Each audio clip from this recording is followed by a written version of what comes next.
नमस्कार, मी भीमराव कडाळे पाटील, BKP 24 मराठीमध्ये आपलं सर्वांचं स्वागत. आज नवीन दिवस, नवीन विषय, नवीन दिवसाची नवीन अशी चर्चा.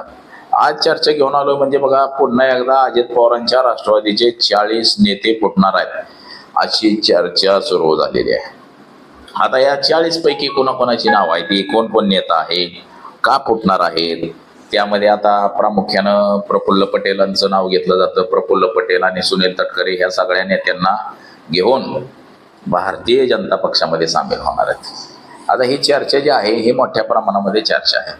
राज्याच्या राजकारणामध्ये पुन्हा एकदा मोठा भूकंप येणार आहे याची ही नांदी आहे. असं सांगितलं जातं की बाबा परत राजकारणामध्ये मोठा भूकंप येणार आहे, सुनामी येणार आहे. सगळेच्या सगळे एकनाथ शिंदे गटाचे काय, राष्ट्रवादीचे काय, भारतीय जनता पक्षामध्ये जाणार आहे.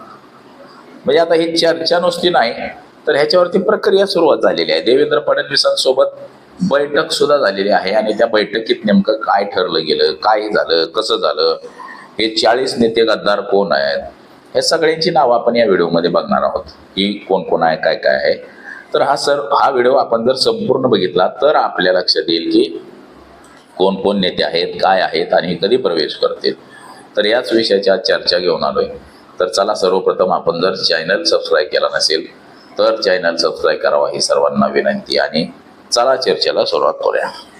महाराष्ट्र राज्याच्या राजकारणामध्ये 2022 मध्ये मोठी उलथापालथ झाली होती. एकनाथ शिंदेंनी उद्धव ठाकरेंची शिवसेना फोडून भाजपसोबत गेले होते. तर अजितदादांनी राष्ट्रवादी काँग्रेस शरद पवारांची फोडली आणि भाजपसोबत गेले. आता भारतीय जनता पक्षाला या दोन्ही पक्षांची गरज नाही. भारतीय जनता पक्षाकडं सत्ता स्थापन करेल एवढे आमदार आहेत, विधान परिषदेला लोक निवडून आणले एवढे लोक, एवढे मतदार आहेत त्यांच्याकडं. तर त्याच्यामुळे ह्या दोन्ही पक्षांची गरज नाही.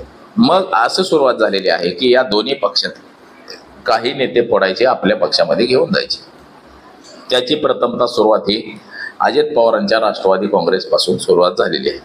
अजित पवारांचं निधन झालं. सुनील तटकरे आणि प्रफुल्ल पटेल यांच्याकडं त्या संशयाची सुई देवेंद्र फडणवीस, सुनील तटकरे, प्रफुल्ल पटेल यांच्याकडे वळाली. अमित शहा, नरेंद्र मोदी यांच्याकडं. आणि संशयाचं धुकं अधिक दाट होत गेलं. रोहित पवारांनी वेगवेगळे आरोप केले. आरोप करून त्यांना घायाळ केलं. परंतु त्यांच्याकडनं सांगण्यात येतं की हे बेचूट आरोप आहेत, हे खरं नाही. आणि अजित पवारांच्या निधनानंतर निवडणूक आयोग, केंद्रीय निवडणूक आयोगाला परस्पर सुनील तटकरे आणि प्रफुल्ल पटेल यांनी बघा एक पत्र 2-3 पाठवले, जे अध्यक्ष नेमणुकीबाबत वगैरे. हे सुनीत्रा पवारांना कळल्यावरती त्यांनी लगेच निवडणूक आयोगाला पत्र दिलं आणि सांगितलं की जो पत्रव्यवहार झालाय तो ग्राह्य धरण्यात येऊ नये. आता पुढे जाऊन असं झालं की राष्ट्रीय कार्यकारिणीची निवड करायची होती. राष्ट्रीय कार्यकारिणीची यादी ही केंद्रीय निवडणूक आयोगाला सादर करायची होती. आता ही यादी सादर करत असताना याच्यामध्ये नावं कोणाकोणाची असली पाहिजे ह्याच्यात सुद्धा संभ्रम निर्माण होता. आता जे ज्येष्ठ नेते आहेत म्हणजे अजित पवारांच्या राष्ट्रवादीचं अजित पवार अध्यक्ष आणि प्रफुल्ल पटेल हे कार्यकारी अध्यक्ष आणि सुनील तटकरे हे महाराष्ट्राचे प्रांताध्यक्ष आहेत. त्या राष्ट्रीय कार्यकारिणीमध्ये सुद्धा प्रफुल्ल पटेल कार्यकारी अध्यक्ष, सुनील तटकरे राष्ट्रीय कार्यकारिणीमध्ये होते. आता हे सगळे अजित पवार जिवंत असेपर्यंत होते. अजित पवारांच्या निधनानंतर सुनीत्रा पवार यांनी गेल्या 15 दिवसात एक यादी केंद्रीय निवडणूक आयोगाला सादर केली.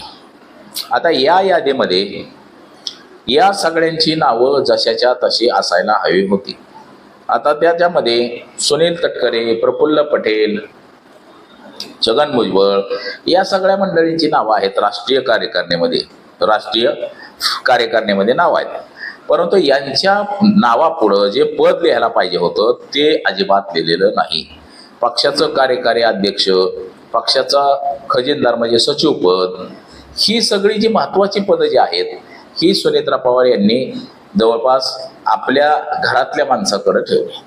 सुनीत्रा पवार राष्ट्रीय अध्यक्ष झाल्या. जय पवार आणि पार्थ पवार या दोघांकडे सुद्धा मोठी जबाबदारी दिली. तर ते सुनीत्रा पवार यांचे जे कट्टर समर्थक काही आहेत त्यांना सुद्धा त्या यादीमध्ये स्थान देण्यात आलं. मात्र प्रफुल्ल पटेल, सुनील तटकरे, छगन भुजबळ यांना फक्त राष्ट्रीय कार्यकारिणीमध्ये ठेवलं, परंतु त्यांच्याकडे कोणतीही पदभार दिलेला नाही, जबाबदारी दिलेली नाही. जे प्रफुल्ल पटेल यांच्याकडे कार्यकारी अध्यक्षपद होतं ते सुद्धा काढून घेण्यात आलेलं आहे. आणि अशाच गोष्टींमुळं या सगळ्या नेत्यांचा तोल सुटलाय.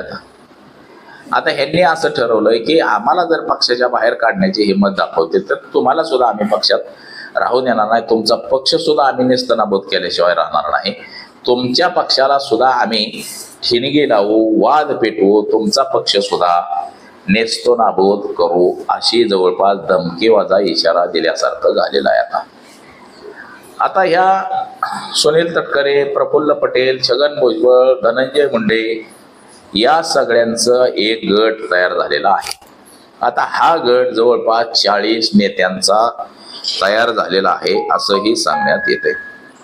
आता याच्यामध्ये बघा, तुम्हाला सांगतो, सुनील तटकरे, छगन भुजबळ, प्रफुल्ल पटेल, धनंजय मुंडे, आता ह्यांनी मग असं जरी सांगितलं असलं की आम्ही भारतीय जनता पक्षामध्ये जाणार नाही, आम्ही एकाच ठिकाणी थांबणार आहे, आम्ही काहीही करणार नाही, कुठंही जाणार नाही, हे किती जरी त्यांनी वारंवार सांगितलं असलं.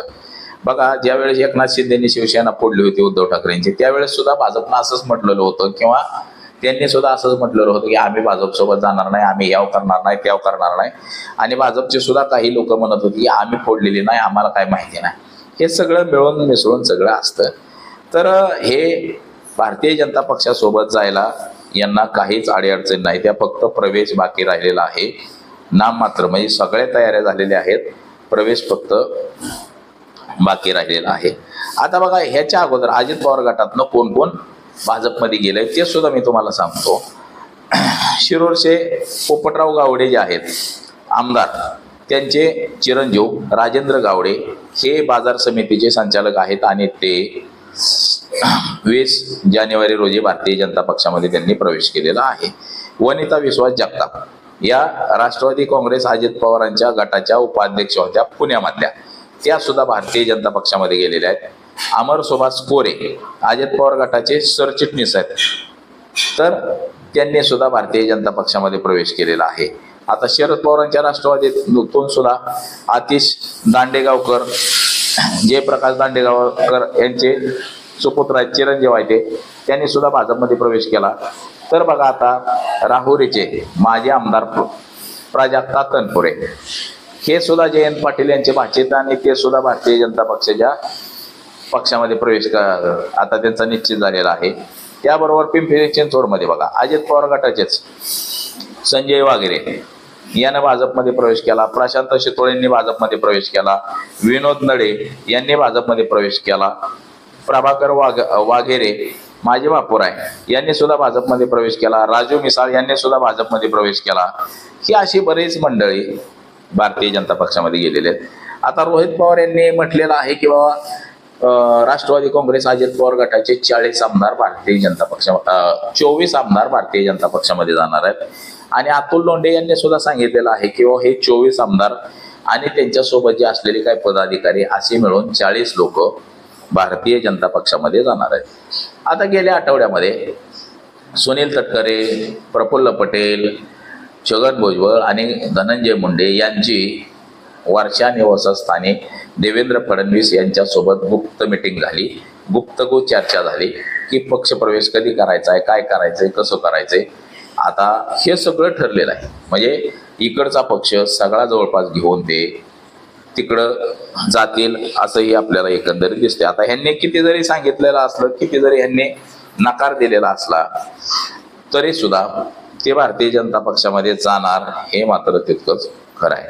आता हे भारतीय जनता पक्षामध्ये जाणार म्हणजे हे काही एकटे दुखते जाणार नाही, बऱ्याच लोकांना घेऊन हे भारतीय जनता पक्षामध्ये जाणार आहेत. आता ह्याच्यामध्ये ह्या सगळ्यांनी असं म्हटलेलं आहे की काय नाही, ह्या फक्त अफवा आहे, त्यांना अफवा उठवून आम्हाला बदनाम करायचं काम सुरू केलेलं आहे.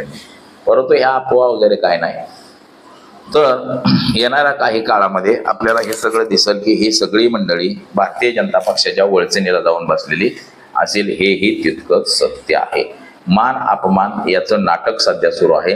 प्रफुल्ल पटेल आणि सुनील तटकरे यांना राष्ट्रीय कार्यकारिणीमध्ये घेतलं पण त्यांना पदं दिली नाहीत. त्याच्यामुळे हे सगळे नाराज मंडळी आहेत आणि यांनी नाराजांचा एक गट तयार केलाय आणि तो भारतीय जनता पक्षामध्ये प्रवेश करणार, हेही तितकंच खरं आहे. तर आज एवढंच. माझा सहकारी कॅमेरामन अनिकेत मी भीमराव कडाळे पाटील, BKP 24 मराठी, इंदापूर, पुणे.